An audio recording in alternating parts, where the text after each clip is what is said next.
establishment report on the COVID-19 form, kasama ang payroll ng inyong kumpanya o payslip kung sakaling walang payroll. Isusumite ito ng inyong kumpanya sa DOLE para sa evaluation at hintayin within 3 days ang email o text notification kung approve o denied ang inyong application. Pag kayo ay na-approve, ipapadala ang financial support sa inyong account sa pamamagitan ng money transfer o money remittance. For more information and updates, follow DOLE's official Facebook page. A public service announcement from PCOO, DOH, KBP, and this station. Transmitting live from our brand new studios at TV5 Media Center in Reliance, Mandaluyong. By land, by sea, and on air. Mula sa pinakabaksyong newsroom sa buong bansa. 25,000 watts. Radyo 5, 92.3 News FM. Iwanan mo na ang lumang tunog ng AM.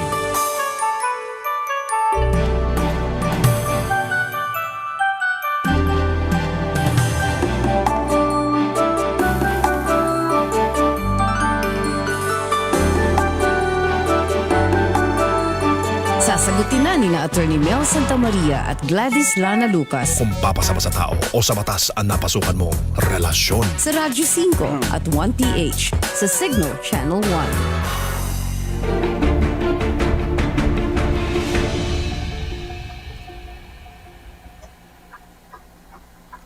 1. Magandang tanghali po mga kapatid, kaibigan, kababayan. Muli po itong relasyon sumasa inyo from 12:30 to 1:30. Ito po ang inyong lingkod, si Dean Mel Santa Maria. Magandang tanghali sa iyo, Dean. At magandang tanghali rin sa lahat po ng mga nakikinig na sa amin sa Radyo 5, 92.3 News FM. And of course, yung mga napapanood o nanonood sa atin sa 1PH, sa Signal Channel 1, sa mga kabayan nating OFW na napapanood tayo via our live streaming. Magandang araw din po sa inyong lahat. Okay.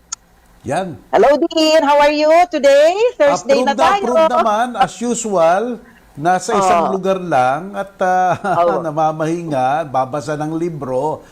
Alam mo, Gladys, 3 libro na nababasa ko. Natatapos ko, 3 libro na. Sarap, do? 3 libro na natatapos kong basahin. I'm sure nung hindi tayo naka-lockdown, mahirap, di ba, kumuha ng oras para makapagtapos ng libro. Maliban sa 3 libro mong nabasa, may nagbuo ka rin yata ng libro eh. May nagawa pa akong isang libro. Lalabas na, nasa public, kinuha na ng publisher ko, yung Lorimar. Ang title nga, Education and the Law.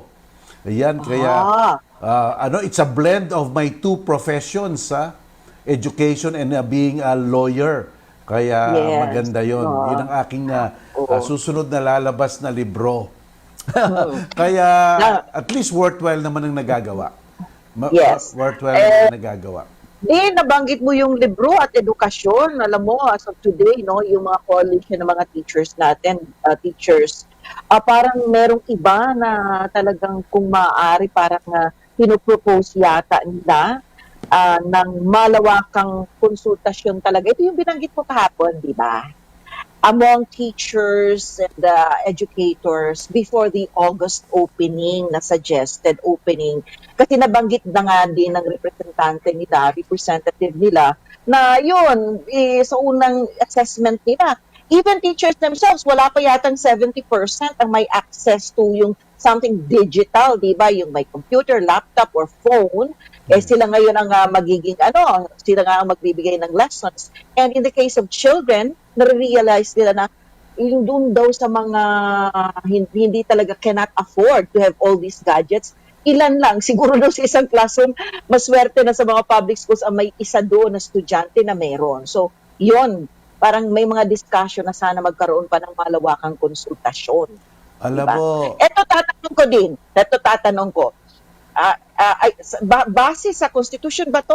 Nakalagay na dapat ang school opening should be hanggang August of the year, ganun ba yon? Hindi naman, ano lang yan, CHED regulation lang yan. Said regulation. So, But you nababago-bago can nila go- yan. Basta oh, hihingi ka lang ng not permiso. necessarily. Ayun, not necessarily. Not Diba? necessarily. Hindi talaga handa. Hihingi ka lang Okay. ng permiso. Kaya may mga eskwelahan ngayon na July, may iba June, may iba August. Lalong-lalo na sa graduate school. Yan nga yung sinasabi natin kanina, no? Ang lawak ang konsultasyon. Ang punto ko dyan, Gladys, what is the issue? Ano ang tanong Yes. sa konsultasyon na yan? Given Gladys na kulang-kulang tayo ng mga gadget at aparatos, at kung may aparatos man, inadequate ang speed ng ating internet, at kung may speed man ang internet, irregular rin ang connection. Minsan nagcha-choppy, minsan napuputol. So, yun Yeah. ang mga given eh. So, ano ang tanong? Yan ang interesado ko. What will be the issue for this consultation? Consultation. Diba, Oo. Gladys? Alam mo, ang hirap talaga nito ha. Ang hirap talaga nito, Gladys. Kamukha ngayon, no? Next week, yung mga FEU, halimbawa sa amin, sa mga FEU professors ko, magwe-webinar kami tungkol sa how to handle yung tinatawag na application called Canvas para doon mo maliligay ang assignment mo, ang quizzes mo, ang syllabus mo, ang progression ng klase bawat araw, ang midterms mo, ang finals mo, ang recitation, how could you conduct that, pati ang mga conferences. Grabe. And the application is not that simple na you should, kamukha ng nasabi ko kahapon, be familiar with it when you start. Hindi ka dapat Aralin makapaka pa when you start. Be really familiar with the application and the gadgets and the apparatus. So that's the other level. The first level is, are we adequate? And even if we are adequate, are we ready? And are we familiar with all these things come August, di ba, Gladys? Yes. Ang hirap oo. talaga, ang hirap talaga. Ako, I really sympathize with the government here because it's really Going to be a bad big work. situation. Big work talaga. Di ba? Diba? Oo. Anyway, so yan, titingnan natin kasi by It's really a next... bad situation. malapit na ang June. Yung malapit na ang June, July, tapos August. Naku, ano ang mangyayari? Well, double time siguro, pero Okay, parang yun, hindi kita meron daw, naririnig, Gladys. di ba ka naririnig din? Pasensya I cannot na. hear you. Oo. Okay. Kasi I got cut off nga kanina, kaya nga I was looking at my pero I'll try to, No, technical So anyway, people, I cannot No, hear, I'll- Gladys. I will make the adjustments Ayan. din. So siguro from your end, ibigay na muna siguro yung ating statistics if you can. Ayan, okay. Tanggapin muna natin ito. Yan. Okay. I hope. I cannot hear, Gladys. Hindi ko marinig. Okay. Ayan. Ayan. Ayan na. Okay? Okay, we're back. Connected na ako. As I was saying, pwede mo na siguro i-share muna sa atin habang inaayos ko ito din, no? Yung aking audio, yung ating statistics, mukhang malaki na. Lumulobo na ang malaki. Malaki daw. Malaki na O masyado. yung sa world, sa buong worldwide. mundo, 5,089,615 ang affected with COVID-19 virus at ang mga namamatay na po ay 329,724 at ang mga nagre-recover ay 2,023,472. Pagdating naman po dito sa ating bansa as of May 20, 2020. Aba, puro 20 yun, Gladys, ha? 13,221 na po ang affected at ang mga namamatay ay 842 at ang mga nagre-recover ay 2,932. Okay, Ayun. Gladys. Alam mo ba, Gladys, Okay. ang mga confusion na nangyayari ngayon? Palagay ko, alam mo na ito. Even about last month, sabi, we have to take care of ourselves because yung second wave baka dumating. Yan ang mantra last month, di ba? At yan ang pinag-ingatan nga natin. Tapos Yes. kahapon, nabigla tayong lahat. Now, Sinabi we are not pala. Sinabi Secretary ni Duque. Duque, together with his specialist na tinap nila ng Department of Health, na ang tingin daw nila, as of the end of last March, nag-second wave na. Nasa second wave tayo actually now. Oo, na ganun ba? And then, kanina o kahapon, si Anyo, Secretary of Interior natin, sabi, hindi pa totoo yan, hindi pa second wave. Si Bijal Dea, sabi rin I don't think it's still second wave. So, ibig sabihin, pati sila hindi nagkakatugma, ang mga tao tuloy confused. Confused. Sana naman ang gobyerno coherent sa mga ganyan. Kasi the more you are confused and incoherent, the more people can be matataranta sila. Di ba? You Baka have to, nagkakaiba-iba din ng pag-define ng definition of terms. well, even that, even the Dapat isa definition lang of ang terms must mensahe. have only one meaning for this tama. particular purpose. Di tama, ba? Hindi tama. naman nagkakaiba-iba. So you have Yes. to, yung mga gobyerno natin, you straighten up your acts.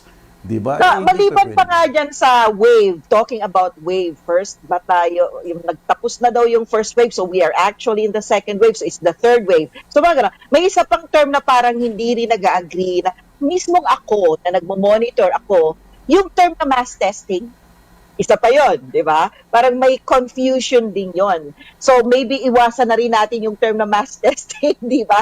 Kasi merong merong expanded, targeted testing. Kasi ikaw din, okay, layman, pag narinig mo ang mass, ano ang unang papasok sa isip mo? Lahat, di ba? Everybody. So ganon. Iba, so may ganon. So anong ibig sabihin? So yun, pinapaliwanag na lang siguro nila. But even that, dapat siguro iisa rin lang ang definition ng mass testing.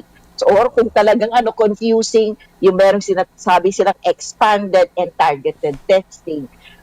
Saan papasok ngayon yung kukuha ka ng random sampling from a population? Lito na rin ako. Alam mo, Gladys, we are already going into our third month, may confusion pang ganito, it's unfortunate, pero may oras Yes. pa naman na ayusin nila yung mga terminology nila dyan, di ba? Yan. Ang dapat hindi magkaroon ng confusion ay kung paano nating iingatan na hindi tayo maging dahilan ng pag-spread ng virus. Okay? At yun, susundin natin yung talagang health protocols, hugas ng kamay, wear a mask, social distancing. Ito na lang, di ba? At meron pang pwedeng idagdag dino, isipin natin na merong such a thing as asymptomatic. So, isipin natin ganito, malay ko, asymptomatic ako. So, I have to take care, kasi hindi mo alam, ka, nag-spread ka na pala ng virus. Diba? I promise to wear my own ganyan. Nakalimutan ko na naman yung aking props. Anyway, lagyan mo na ng foam. Ay, alam mo, may second version ako nito, Yung mga anak ko, ibang version nila ng ganito. Papakita ko rin Ng face mamaya. shield. Ng face shield. May second, ibang klase yung kanila, ako yan. Tapos yung mas maganda sa kanila, yun. Okay. Ito pa din, yung mga mask, abangan mo yan din, yung new normal na inaabangan natin din. Kasi that means, kahit na lifted na, wala nang mga quarantine, may iba na nga ang takbo ng buhay natin. So, ang projection ng marami is, yung mask will really be a part of our apparel total get-up. OOTD kung tawagin. Di ba? Lalabas na dyan yung mga mask na nakaano sa damit mo di ba? Iba-ibang kulay, iba-ibang design. Napanood mo, marami na ngayon kung ano-ano made of various materials. Sa akin ganito, okay lang na fashionable, pero huwag kalimutan ng function na talaga. Be functional. Dapat kahit anong ganda niyan, dapat napoprotektahan ka. Di ba? Yun ang importante.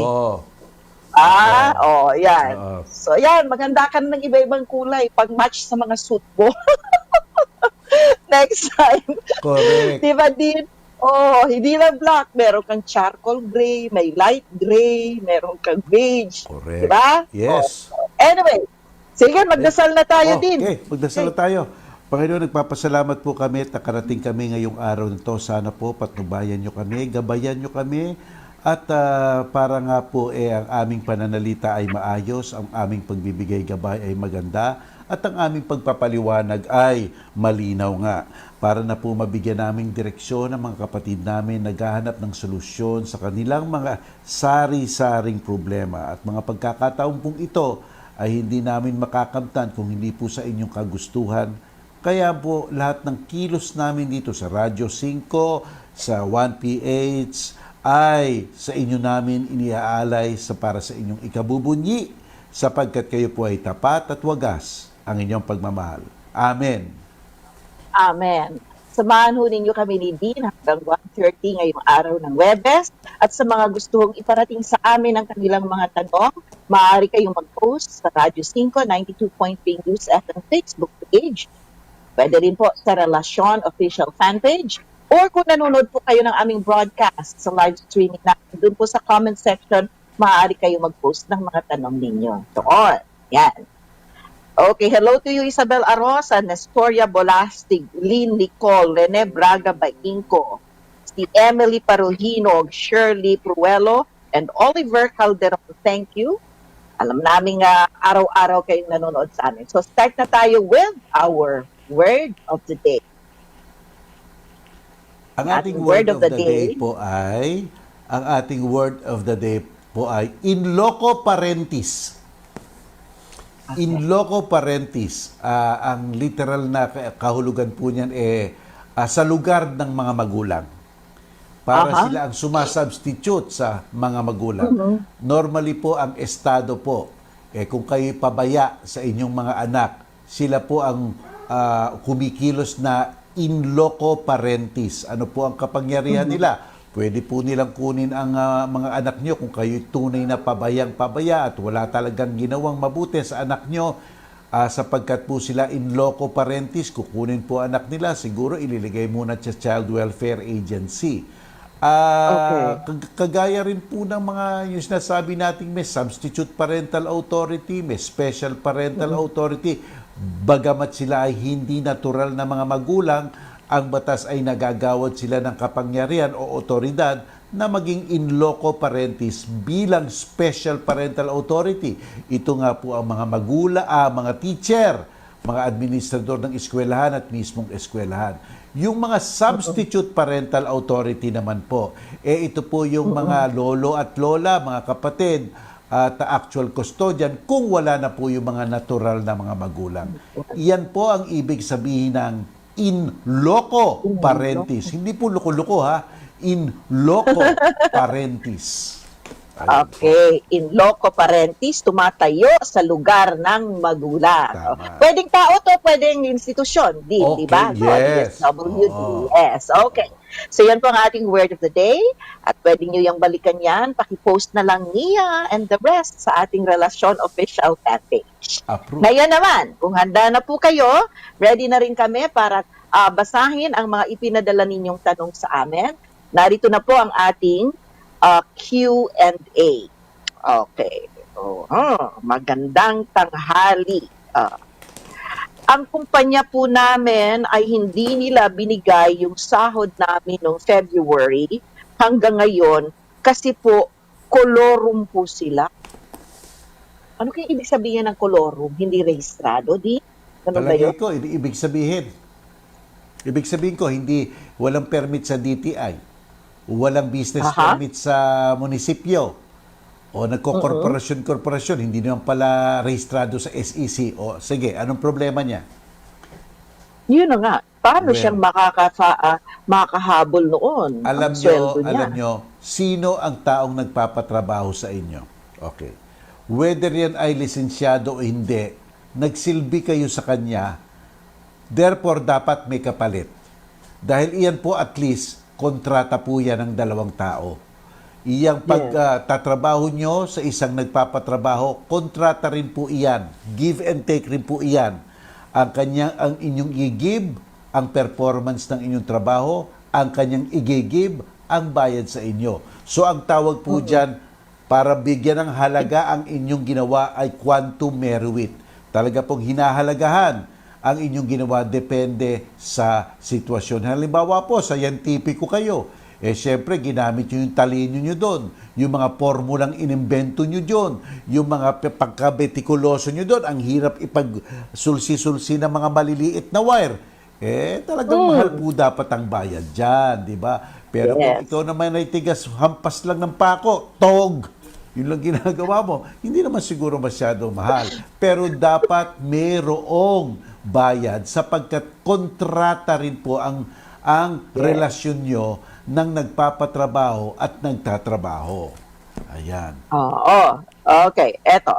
Ito lang ang tanong ko, Attorney Mel. May habol ba ang una kong asawa sa mga ari-arian ko? 35 years na po kami hiwalay. Thank you and more power from Vancouver, Canada. Ang sagot ko dyan ganito.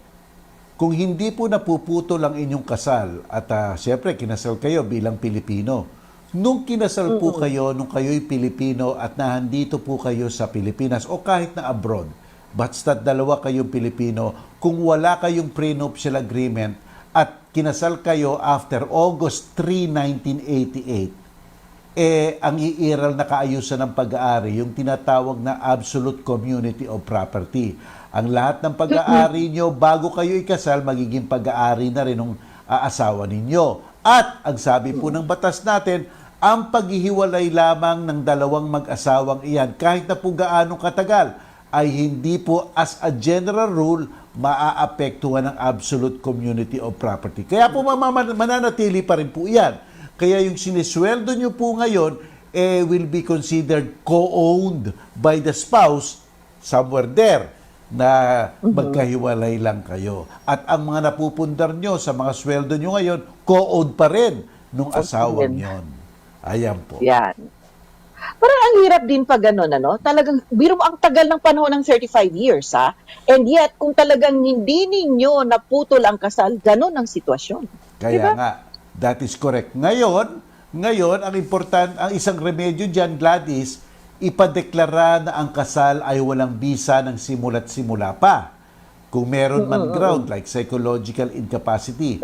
Kasi, kung dineklarang null and void ang kasal ng simula't simula pa, may iiral na co-ownership. Ang tawag doon, special co-ownership under Article 147. Pero ano ang mga propriedad na paghahatian? Only the properties acquired while they were living together. Yeah. Oo. Masyadong malinaw yon, di ba? So Yes, therefore, yes. yung mga napundar nyo, habang hiwalay na kayo, inyo na lang yon. na. Basta't lang madeklara na null and void ang inyong kasal. Ayun ang remedyo dyan. Oh, ayan. Oo. Oo.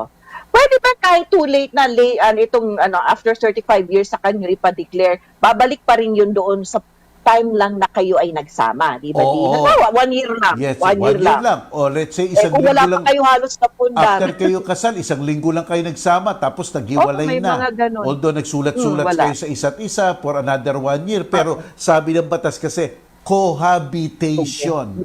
While Under they one live roof. together. Yeah. Napakaklaro kasi. And I am quoting verbatim, Gladys, while they live together. Ayan. Ayun. That's it. Okay, next question. Kailangan pa po bang mag-file ng estate tax kung 10 years ago pa pong namatay yung may-ari ng lupa at naiwan yung lupa niya sa kanyang asawa at anak? Sa amin po kasi, binenta yung lupa 10 years ago at gumawa lang po ng extrajudicial settlement of estate with sale. Hindi pa po naililipat sa aming name yung lupa. Need pa po bang magbayad ng estate tax? Siyempre po. Siguro yung mga Opo, tagapagmana. siyempre po. Kasi po, wala na pong inheritance tax ngayon. Ang inheritance tax po, tax dun sa minana. Yung object na minana. Ang estate tax po, ang tax ng pagpapalipat, the act of transferring. Yun po yung tinatax ng estate tax. Kaya, ang problema, hindi malipat-lipat dahil hindi pa nagbabayad ng estate tax. Ayun Yun po. na nga, Dapat bayaran niyang oo. estate tax. Ngayon po, mag-apply na kayo sa amnesty. Hindi po babayaran ng estate tax. Babayaran pa rin po yung interest and surcharges lang po ang hindi babayaran. Kung epektibo pa ang amnesty, baka naman po kasi Oo. na-extend, no? Pero yan po, dapat yung alamin rin niya. Ang akala kasi ng iba, pag amnesty, wala ka nang babayaran at all. Hindi po yung mga yes. interest lang. Okay, ito. Dapat po bang payagan ng provincial, ng municipality ang operations ng truck yard sa area na classified as residential area? Disturbing po kasi ang ingay kapag nire-redondo ang mga truck. Malaki po kasi ang land area ng mga lots dito sa Bulacan, although magkakalayo din naman ang houses. So, it's a residential area, malalaki, pero may isa doon na lot na doon nagpa-park, ginawang truck yard. So, Ay, maraming nako. mga trucks doon. Maingay daw. Oo, alam niyo po, para sa akin po, bakit ang daing truck yun? Bakit ang daing truck doon? Ibig sabihin po, kahit ano po ang sabihin nila, baka ginagawang business. Di ba po? Yes. Kung subdivision po yan at para residential lang, susumbong nyo na po yan sa association. O kaya kung may zoning ang munisipyo, sumbong nyo na po sa zoning. At let's say lang, let us just assume, Gladys, na pwedeng sila mag-park ng truck doon. Pero iba ang ingay. Sabi ng batas, Tama. kung sobra ang ingay, kahit na may permit ka pa, ikaw ay gumagawa ng molestya. That is Molestya. nuisance. Di ba po? Isang pagmomolestya, nakaka-istorbo, nakakagalit, nakaka-anoy, nakakairita sa inyong kapwa-tao. Sabi po ng batas, lahat po tayo, meron po tayong tungkulin na alagaan ng ating mga ari-arian at hindi gumawa ng anumang kilos na makapagdudulot ng pag-iistorbo sa inyong kapitbahay sa pamamagitan ng usok, ingay, alikabok, yugyog, dumi, silaw. Ayan silaw. po. Kung iyon po dinudulot ng kapitbahay nyo, pwede nyo pong reklamo yan. At sapagkat tinatamaan po ang inyong kalusugan, hindi na kayo nakakatulog sa municipal health officer po. In short, sa office ni Mayor, dapat yung i-report po yan para ang tumawag pansin na dyan si Mayor. Kaya po kung may nagbabarbecue sa inyong kapitbahay, ang usok parating pumupunta sa inyong kwarto kahit na masarap ang usok. Kahit masarap ang amoy. Pero nahihilo na kayo. Ay nako, kung nagkakaraoking malakas ang inyong kapitbahay, meron nga nagsasabi, wala pa namang alas 10 Wala namang ganun ho. Basta't po Wala talaga naman, nakakaistorbo, pwede niyong tawagin ng pansin at sumbong niyo na sa inyong barangay. Ano po, ha? Ayan po. Yan po. Sabi po, malinaw po ang batas natin dyan. At, Gladys, eto pa. Yan ang civil aspect niyan. Yung patigilid mo. Pero may criminal aspect yan. Ang tawag dyan yung unjust vexation. Nakiusap ka na, lalo pa siyang nag-ingay, unjust vexation po yan. Kulong yan, arresto minor yan. Kulong po yan, Ayan. pwedeng pahuli sa pulis. Yan po. Okay. Next, hello Dean Mel Santa Maria at Ma'am Gladys. Ask ko lang po, bakit kaya hindi pa pwedeng mag-file ng petition case for void marriage sa RTC branch sa aming lugar na nasa GCQ na po? Bakit naman kaya? Tingnan niyo po, baka may GCQ skeletal na? force na po dyan. Kaya lang po siguro wala pang tao doon, walang tatanggap. Wala pa yung cashier, Correct. wala pa pong tatanggap. Alam niyo kasi may filing fee po iyan eh. Hindi lang po pinapile yan, nagbabayad po kayo ng tinatawag na docket fee. Baka po hindi pa pinapapasok o walang tagatanggap ng bayad ninyo. Basta't po may personnel doon na clerk of court employee dyan, tsaka cashier doon para tanggap ng docket fee, sigurado po. Kaya tanong niyo muna kung yung mga importanteng taong yun ay nahandoon na sa korte. Tsaka po ang declaration of nullity. Ang declaration of nullity, wala naman taning. Ibig sabihin, it does not prescribe. Hindi po kamukha ng annulment. Iba po kasi ang annulment. Ang annulment, valid up to the time annulled. Pero kung nullity po, declaration of nullity, it's invalid from the beginning. Kaya po walang prescriptive period. Ayan. Okay. Thank you po, Attorney Mel, sa inyong sagot. More power. Sana'y mabalik na kayo dito sa Vancouver, Canada. matagal na akong nanonood sa TV. Ano kaya ibig sabihin niyang mabalik sa Vancouver, Canada? Well, Pero at least napapanood niya tayo sa live oo nga, streaming sa live natin, streaming, di ba? oo. Si Orly Sige, yun. dyan ang ano ko, Oo. mga kapatid ko sa Vancouver. Doon nakatira Oh. mga kapatid ko. Ayun. Yun nga pala kahapon, no, hindi ko lang nabanggit, nagtataka siya kung bakit daw hindi nabasa ang kanyang tanong. Kasi minsan po, as we go along with our broadcast, may mga ibang mensahe pong pumapasok, parang nawawala na doon sa, sa stream yung ilang tanong. Pinagtataka ko rin yun eh. So siguro kay Edith. Meron din nagsabi ngayon na nabanggit ko daw ang pangalan niya pero hindi yung question. Kasi nagpapaalam na tayo at that point. So binati ko na lang siya. I-repost mo na lang ulit ang iyong tanong today and we'll try to read it mamaya. Anyway, we'll pause for a break ni Dean. Babalik po ang programa Kalasyon dito sa Radyo 5 at sa 1PH. Makaran ng ilang paalala dyan sa ating studios. Ang oras, ganap ng 1:00 ng hapon.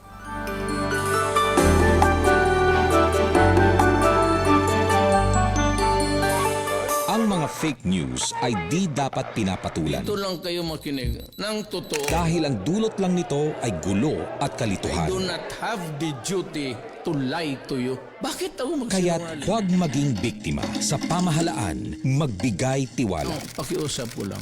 Huwag kayong mag-fake news. Pag mag-fake news kayo, Make sure your opinions are based on facts. Be aware, stay updated, be educated. Stop fake news and dismiss disinformation. Isang paalala mula sa PCOO, KBP, DOH at ng himpilang ito. Transmitting live from our brand new studios at TV5 Media Center and Reliance Mandaluyong. By land, by sea, and on air. Mula sa pinakabaksyong newsroom sa buong bansa. 25,000 watts. Radyo 5, 92.3 News FM. Iwanan mo na ang lumang tunog ng AM.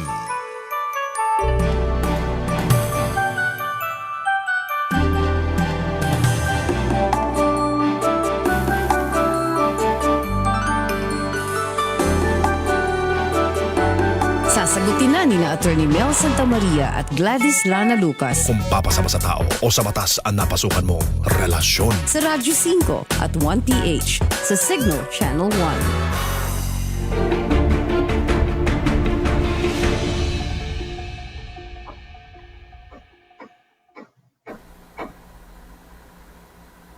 Okay, we're back. Hi, Dean. Tuloy-tuloy pa rin ang Q&A Hi. natin. Okay, eto. Sabi ni Miss Felicia, can the business permit siguro section of a city hall lower the fee if the company is cash strapped? Ito po ha. Bago po kayo mag-a-apply, meron po kayong may pinapalista. Doon. May pinapalista. Ano ang net worth nyo? Ano ang ano ang kita nyo, etc. Doon nyo po talaga lilista. Di ba po? Kung totoo kayong walang pera, wala nang kapital, lugi, dislista nyo siguro. Yun ang pinakamaganda. Telling the truth, di ba po? Kaya lang mag-iimbestiga siguro. Kasi alam mo, Gladys, minsan doon nakabase yung bayad sa business permit. Permit. Oo. Depende. Oo. Pero dapat i-declare nyo yung totoo, yung tama. Oh, yun tama. Nakalagay naman, how much profit? What is your income? Sabihin So, nyo. din hindi siya flat rate. Hindi siya flat rate. Merong flat rate din Based ata. talaga. May pinapapili ka ata sa business permit. Parang parang yung sa tax. O flat rate ka na lang o gusto mo pa mag-exception dyan. Parang ganon. Okay. Anyway, eto, good day ulit po, Dean Mel. Follow up ko lang po yung tungkol doon sa petition na mention all about RA 9048, petition for changes of first name. Ito po yung sinabi sa akin ng local civil registrar. Di ba kahapon may nagtanong na first name niya daw ang mali, akala niya pwede na sa local registrar, pinapa-file daw siya ng petition. So ang sinasabi niya, it's all about RA 9048, petition for change of first name. Opo, Yun daw petition, yata. petition affidavit in a local civil register. Ang nababasa nyo lang po, yung title ng batas. Tignan nyo po yung laman. Okay, no. Correct. Basahin ang laman Oo. ng batas. Okay, basahin po ang laman ng batas. 9048. Titignan ko po yung libro ko. Nasa libro yan ni Dean. Nasa libro ko Oh, po sige. yan. 904. check po ni Dean. Mamaya lilinawin natin 904. Mamaya. after the ano. Kasi medyo makapal. After our break. Medyo makapal po yung libro ko eh. Pati ako, merong mga Okay. ano. Meron kang markers. Oo, may mga Para markers. madaling Yeah. Oo. Okay, ito naman din. Good afternoon po, attorney. Ask ko lang kung pwede ba naming mabawi yung 1 meter na kinuha na nasa harap namin as daanan na bigay noon ng may-aring matanda pero namatay na. Anak na lang ang nandun. Salamat po at sa sagot. Palagi ko right of way ang tinatanong niya dito. Kung Okay. pwede daw nilang mabawi yung 1 meter na kinuha nung nasa harap namin na daanan. Okay. Oo. Dalawang senaryo dito kasi medyo incomplete yung facts, Gladys. Okay. Kung ang sinasabi nyo ay binigay ng iskapitbahay nyo or isang matanda, binigay sa inyo. Kung ang punto nyo ay dinonate sa inyo, dapat po nasa pampublikong dokumento ang donasyon ng lupa. Kung hindi po nasa pampublikong dokumento na notaryado ang isang donasyon ng lupa, wala pong bisa. Walang-wala. Zero. Kaya po, kung sinabi nyo, kung ang ibig sabihin nyo ng binigay, dinonate sa inyo, pero wala naman kayong mapakitang pampublikong dokumento na nagbibigay sa inyo, yung tinatawag na deed of donation, allows po. Sorry, wala sorry. talaga. Ngayon naman po, kung ang sinasabi nyong binigay right of way at legal right of way yan, ibig sabihin, minamandando ng korte kasi kung tanggalin yan right of way na yan, wala na kayong malulusutan papunta sa loob nyo, wala na rin kayong malulusutan palabas, hindi ho pwedeng tanggalin yan because it's a legal right of way. Yun po. Ayan. Okay. Ito ang next question natin. Pero bago ko to basahing tanong din, itong term na common law wife, can you explain, ano ba talaga itong common law wife? Anong ibig sabihin when you say Okay. common law wife? Iba't iba ang klase ng mga kasal. Sa Pilipinas, ang ina-accept natin, only ceremonial marriage. Marriage. Ibig sabihin, merong isang pare, mayor, huwes, na nagsabi, kasal na kayo. Iyon ang ceremonial marriage. Kaya kung hindi nangyari yon, walang kasal. Ceremonial marriage. Kung hindi nangyari yon, void ang marriage. Walang kasal. Okay. Bakit na pasok tayo sa common law marriage? Meron pang pangalawang klaseng marriage, Gladys. Common law marriage. Madaming estado sa Amerika at ang Inglaterra, ina-accept ang common law marriage. Ano ibig sabihin nun? Pipirma Yes. na lang kayo ng Ano? kontrata. Wala nang pare, wala nang huwes, wala nang Parang may form, no? May form lang, pirma kayo pareho, ifa-file ninyo sa registry. I-register exacto. nyo, ganon. And then you live as Okay. husband and wife. You are Yes, common law marriage. Pero iyon, valid na valid Legal. yon. It's, Valid, it's a oo. valid marriage. Wife ka pa rin, husband ka rin. Yes. So, alam mo, kaya nung pumasok ang Amerika dito, natag-urian lang na gamitin yung common law Term. marriage sa kabit. Di ba? Yun na nga Oo. Yun na nga, di ba? Dito, ang context, when you say common law, you live together, na wala kayong kasal, common law wife na ang term. Correct. So ngayon, Diba? ang uso sa atin ngayon, tawagin ng common law spouse kung ang sitwasyon, walang marriage o kabit kayo. Kabit. Oo, tama. Sa Pilipinas po, the loose sense of the word, in the loose sense of the word, kabit o walang kasal. Oo, Pero kung walang technically po kasal. at magiging legal po tayo, hindi po natin ina-accept yun sapagkat yun ay, ang ina-accept lang na marriage natin ay ceremonial marriage. Marriage. Yun. Ayan. Okay. So which leads me now to our question here. Oo. May tanong po ako today, concern po ang dalawa kong nephews dahil ang common law wife ng byudo nilang ama ay ay nagtanim ng mga puno sa kaingin na conjugal property ng kanilang mga magulang. I would surmise na namatay na yung wife una, no?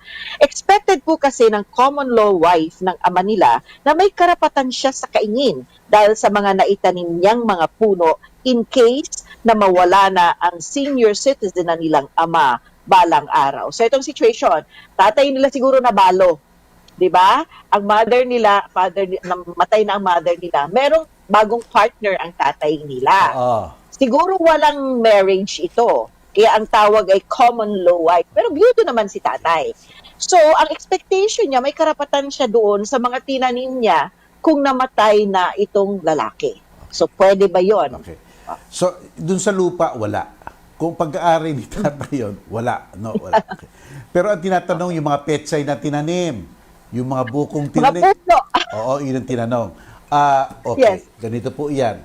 Kung sa tatay niyo po yung pag-aaring yon at nagtanim ang ibang tao, kahit na po common law, kahit na po kung sino, kahit na stranger po, at pinayagan naman ng tatay niyo, pinayagan sige, magtanim ka.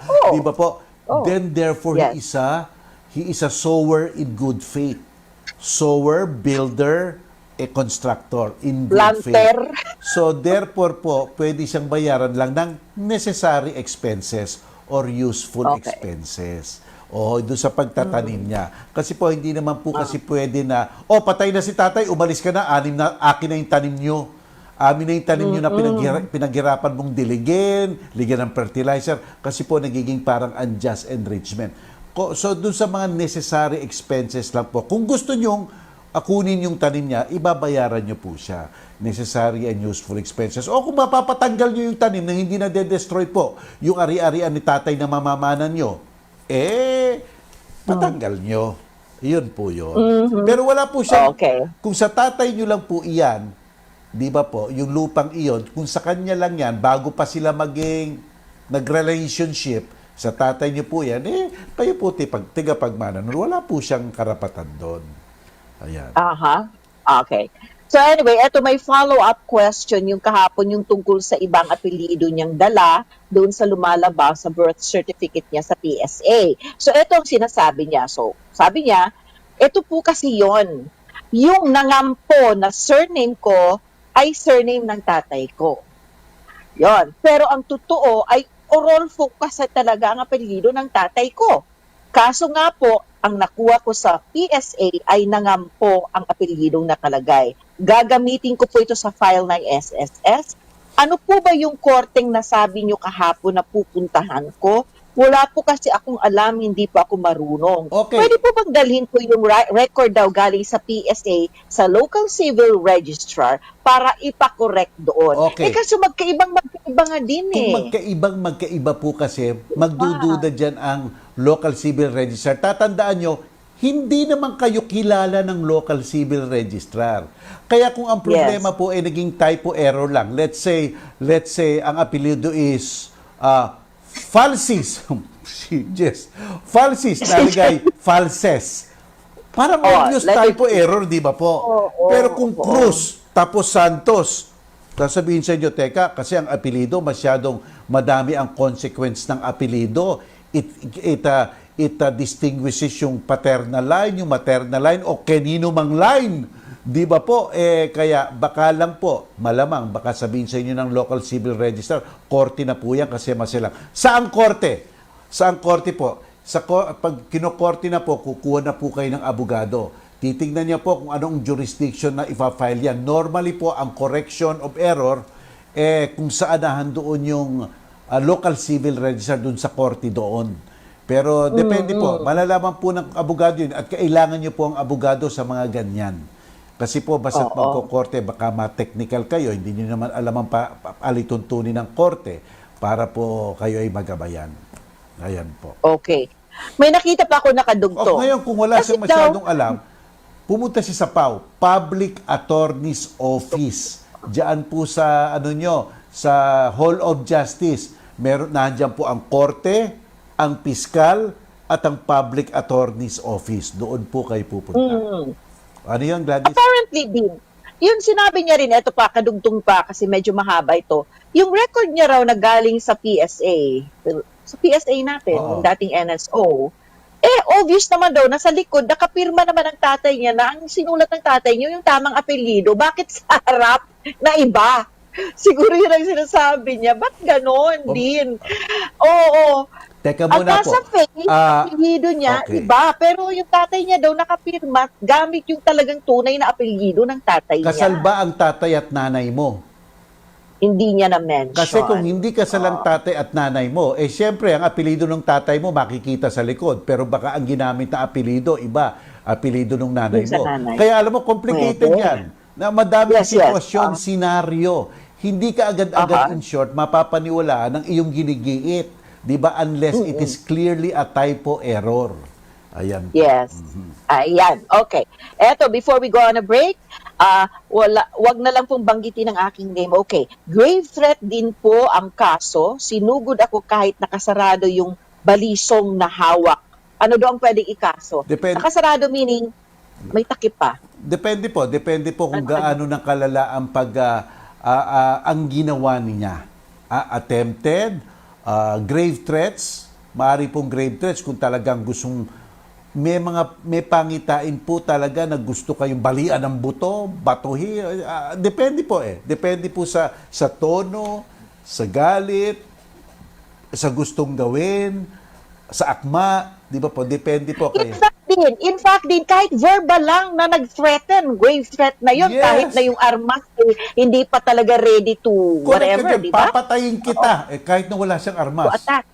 Yes. Di So, ba? grave threat na rin May yun. threat na rin yun. Oo, may threat na rin yun. po. Okay, sige. Babalikan po namin ang inyong mga tanong, yung mga nakapag-post na dito, pero we'll pause for a break. Babalik muna kami sa aming studios dyan sa TV5 Media Center sa Reliance. Ito po ang relasyon sa Radyo 5 at sa 1PH. Ang oras natin, 1:50 ng hapon.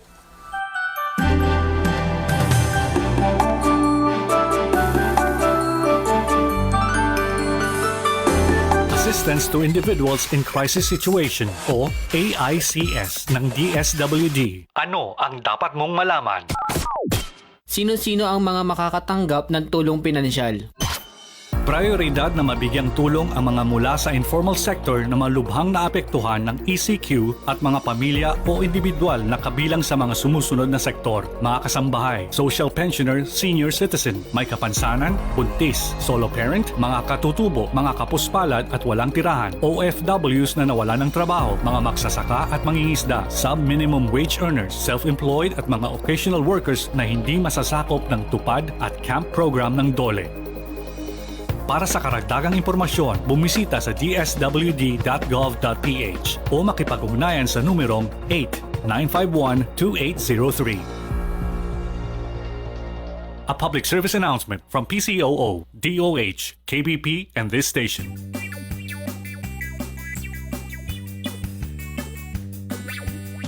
Panatilihing malinis ang ating katawan. Resistensya natin ay dapat palakasin. Sama-sama, tulong-tulong, nating labanan ng COVID-19. Kaya natin to, wag lang matakot. Kung sama-sama, ay walang problema. Palagi ang maghugas ng mga kamay gamit ang sabon at malinis na tubig. Sama-sama, tulong-tulong, nating labanan ng COVID-19. Kaya natin to, wag lang matakot. Kung sama-sama, ay walang problema.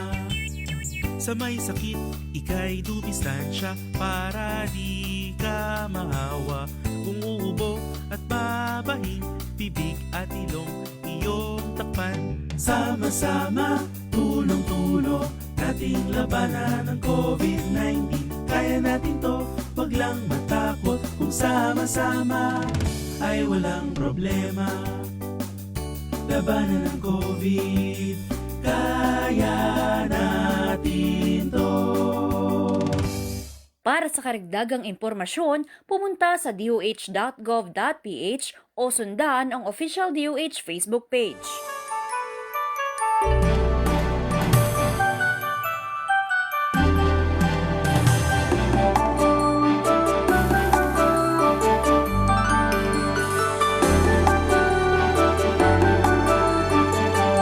Sagutin na ni na Attorney Mel Santamaria at Gladys Lana Lucas Kung papasama sa tao o sa batas ang napasukan mong relasyon. sa Radyo 5 at 1PH sa Signal Channel 1. Okay, welcome back. Hello. Babalik po ito. kami ni Dean Mel. Balik tayo dun sa Okay. sabi niyang petition. Kanina, yung petition, yung ano ba yun? RA something din. Republic Act 1948. Definition Okay. of terms. Okay? Number 1, city or municipal civil registrar ay tumutukoy sa puno ng local civil registrar sa isang munisipyo o sa isang munisipalidad. Number 2, petitioner. Siya ay isang natural na person na magpapile ng isang hain. Petition, okay, Englishin ko na lang, refers to a natural person filing the petition with the civil registrar. So, yung file nyo pong petition, ipapile nyo sa civil registrar. Yun po yun. Ayan. Ayun. That's it. That's Very it po. clear. Okay, ito pa sabi ng Okay. batas para all the petition filed with the city or municipal registrar shall be in accordance with the implementing rules and regulation. Yung ganun po. Yun po. That's it. Ah. Okay. Void po ba ang kasal kapag nag-secure ng affidavit of cohabitation in lieu of a marriage license, tapos imbis na 2 years lang nagsama, pinalabas na 5 years doon sa affidavit? Opo, void po iyan. Kaya lang void. papuputol nyo pa rin po iyan sa korte na ang ground nyo absence of a marriage license. Kasi po kung 2 years ang live-in relationship lang nila, kailangan po ng marriage license. Para po ma-excuse, dapat at least 5 years. Kaya po void yan, kaya lang papuputol nyo pa rin po sa korte, sa family court. Ayan po. Okay. A blessed Thursday to you, Attorney Mel and Ma'am Gladys. Follow-up question. Kung nire-refuse to accept ng company ang copy ng decision, pwede po bang ipadala nila via email since MECQ ang aming area pareho? May bago po bang law regarding serving the decision via email? Hindi ko lang po Pwede sigurado. Korte ba yan, Gladys? Decision daw. Palagay ko. Well, Kaso siguro. kung papasok po, pa-check nyo po sa inyong abogado. Okay? Alam ko, may abogado po kayo. At ang abogado po, baka malaman niya, hindi malaman, kasi Gladys ganito merong mga pilot area na pwede nang tumanggap ng electronic pleading. Alam mo yun? Okay. Email. Yes. Tingnan nyo po kung sakop siya doon. Sakop kayo doon sa dinesignate ng Korte Suprema na pwede na yung electronic pleading. Patanong nyo po dyan sa abogado nyo, siya po ang nakakaalam. Okay? Kasi So, meron na not pong all areas. may designated place po na allowed ng electronic communications ng korte. Palagay ko, this has something to do with labor kasi company ayaw daw tanggapin Ayan yung po, isa pa decision. po yan. Ang pagkaalam ko, korte lang po yung may mga pilot project na ngayon. Pero ang labor, ewan ko po kung meron sila Pero I'm sure yung abogado nyo alam yun. Alam yun, oo. Okay, sana po'y maliwanagan ako. Ang mga magulang ko po'y nakabili ng parte ng lupa noong 2008 at may pinirmuhan silang extrajudicial settlement of estate with sale. Parang kahapon, pinost niya rin to. No? Ngayon ay nais niya pong magkaroon ng sariling titulo. Hindi niya siguro narinig na kasanla ang kabuuan ng lupa. Hinanap po namin ang pinagsanlaan at siya po'y patay na at nawawala rin ang titulo. Paano daw ang kanilang gagawin din? So, alam niyo po, may tao, okay, ang lupa niya ay nakasangla. Namatay ang tao. May tagapagmana. Yung mga tagapagmana pinagbili sa kay Mr. X. Ang isang nakasanglang lupang namana niya. Okay. Okay naman po iyon. Kasi po ang lupa, kahit na nakasangla, ay pwede naman pong itinda kung malakas loob yung bibili. Di ba po? Pwede naman pong itinda. Ang danger lang po dyan, tama siguro yung kinakaba nyo. Kasi kung hindi makapagbayad po yung umutang, kahit na po kayo na ang may-ari, pwede po pong ma-ilit yan, ma-foreclose yan. Kasi yung mortgage po naka-attach sa lupa.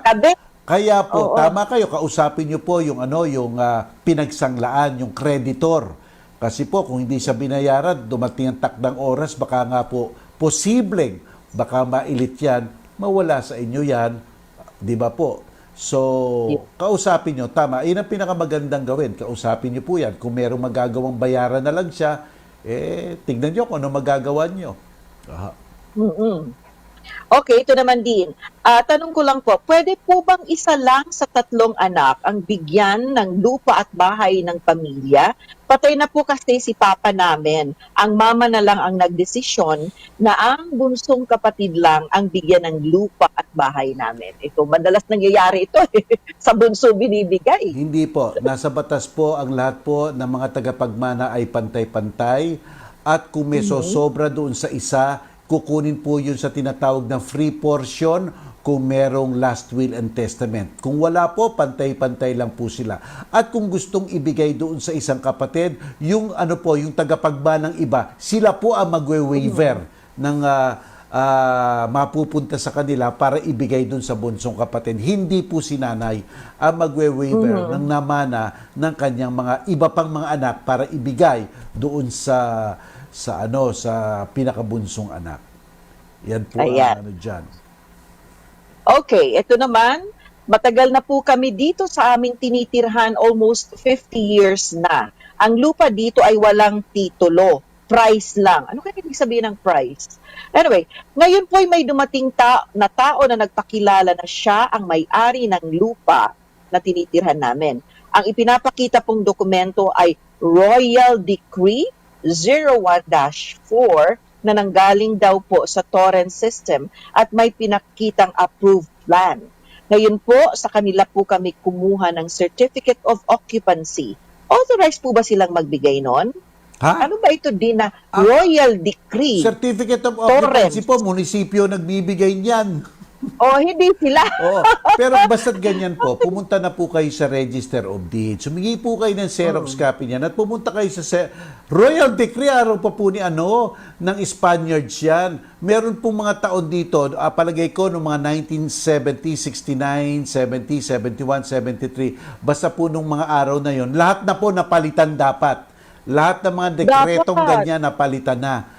Kaya po, pumunta po kayo sa Register of Deeds, pakita niyo po ang kopya niyan para po malaman niyo kung totoo ang sinasabi nitong mga taong iyan. Basta't issue po ng kalupaan, dokumento ka sa kalupaan, ebidensya ng pag-aari sa kalupaan, ang unang gagawin niyo, tinatawag na due diligence. Pupunta po kayo sa Register of Deeds, mag-due diligence po, titignan kung totoo nga ang mga sinasabi niyang taong yan. So you're saying, Di, na dapat by now, yung mga lupa yan na, ang mga papeles na, yung mga torrents, whatever, dapat napalitan na yan by now kasi katagal na nga nila, ang tagal Generally, na nila. kasi there was a time, kung hindi pa ako nagkakamali, na lahat ng mga royal decree niya napalitan na. So, pero mas... Just by the term, no? Importante, pumunta ka sa Register of Deeds, no, para makita yung puntong yan. Okay, ito naman po. I'm listening to you from Chaong, Quezon. May tanong po ako. Yung brother ko po, ang apelyido niya sa kanyang birth certificate ay nakalagay letter E sa isang letra sa pangalan. Pero inasal siya, ang nailagay ay letter I, yung letra sa pangalan. Tapos yung sa mga anak niya, ang inilagay niya ay I. Pwede po bang baguhin yon para daw magaya yung spelling doon sa talagang birth certificate niya? I think typo error lang yan. Kasi alam mo, doon sa marriage contract, tingnan mo yung marriage contract, may isang hilera nakalagay parent, father, mother. Di ba may hilera doon? Makikita naman yung apelido ni tatay at ni nanay. Kaya malalaman yung sa apelido nung kinasal, mali. Kasi nahandoon rin si nanay at tatay eh. So therefore, Tama. titignan lang yung birth certificate, titignan rin yung marriage certificate, baka nahandoon na ang reason para palitan. 'Di ba? Oo. Which is so obvious. Subukan niyo Correct. po, local Okay. civil registrar. Hi, attorney. May nagpapatanong lang po. Kapag daw po ba nung kinasal sila, ang middle name ng asawa niya ay iba sa tunay niyang pangalan sa birth certificate, void na daw ba yung kasal? Hindi po, yan po yung mga Hindi. yan po yung mga irregularidad na hindi po sanhi para putulin ang kasal. Hindi po. Napaka-technical at procedural defect po. Hindi po substantial yan. Di pa po kasi hindi po nababago ang pagmamahal nyo sa inyong asawa sa pamamagitan ng tuldok o kaya ng maling sulat. Di ba po? Ang Correct. bendisyon ng pare, ang sabi sa inyo ni Mayor, hindi po nababago yun sa mali At yung lang. pag-oo ninyo sa isa't isa. O, di ba? Anyway, ito last question natin for the day din. May habol po ba ako sa lupa ng tatay ko na nailipat ng pinsan ko sa name niya gamit ang peking pirma ng tatay ko at ng kapatid ko? Meron po akong ebidensya, may prescriptive period po bang paghahabol ko? Kasi 30 years na raw ito. May 30 years Kasi na. po, kung totoo po yung sinasabi nyo, kung hindi po nagbigay ng pahintulot ang tunay na may-ari sa pagtitinda ng kanyang kontrata at kung hindi naman po siya ang pumirma, di ibig sabihin po, yung unang requirement ng isang kontrata ay wala, consent. Tatlo pong requirement ng kontrata, consent, object, price. May price. May object, pero wala yung consent. Pwede po, sa tingin ko po yan, pwede po yung tanungin, questionin pa kasi fake nga po. Walang consent yung tunay na may-ari. At hindi nagbigay ng consent dun sa kontrata. Ayun po. At walang prescriptive period ito din kasi sinasabi niya matagal na raw, 30 years na. Normally po, there is no prescriptive period sa mga null and void transactions. Ayan po. Pero imbestigahan niyo mabuti yan. Baka naman nagbigay eh. Whatever, I don't know. Kasi things can come out surprisingly. Diba? Okay. Yes. Okay. Alright. Anyway, okay. I think at this point, pwede na tayong magpaalam sa ating mga taga-subaybay din. Baka may gusto ka munang i-anunsyo before we say goodbye for Opo. today. Yung sa FEU po. Ito po. Yung sa Far Eastern University Institute of Law po, mag-a-announce na po kami kung paano kayo makakapag-apply at makakapag-enroll. Inaayos po namin, baka maari kayo mag-apply kasi online. Ia-anunsyo ko po bukas, sa next week po, para malaman ninyo. Consider nyo po ang Far Eastern University Institute of Law next school year 2020-2021. Magkita-kita po tayo doon. Huwag nyo rin pong kalimutan mag-subscribe sa YouTube channel ko, Attorney Mel Santa Maria, at sa aking Facebook fanpage, Dean Mel Santa Maria. Mag-like. Yan po. Okay, thank you very much for joining us today. Magkita-kita tayo pong muli dito pa rin po sa 1PH at Radyo 5. 12:30 po ng tanghali bukas araw ng Biyernes. Stay home and stay safe. Thank you. Lord, maraming salamat po sa pagbabahagi sa aming mga kapatid sa programang Relasyon ng inyong tulong at gabay. Sana'y mapanatili po sa aming puso't isipan ang lahat ng aming natutunan at piliin gawin sa aming buhay kung anong wasto at marangal sa inyong mga mata. In Jesus' name, amen. Amen. Bye-bye. May pupuntahan pa ba o dapat lang tapusin na? Sinagot na ni na Attorney Mel Santa Maria at Gladys Lana Lucas ang mga tanong sa napasukan mong Relasyon. sa Radyo 5 at 1PH sa Signal Channel 1.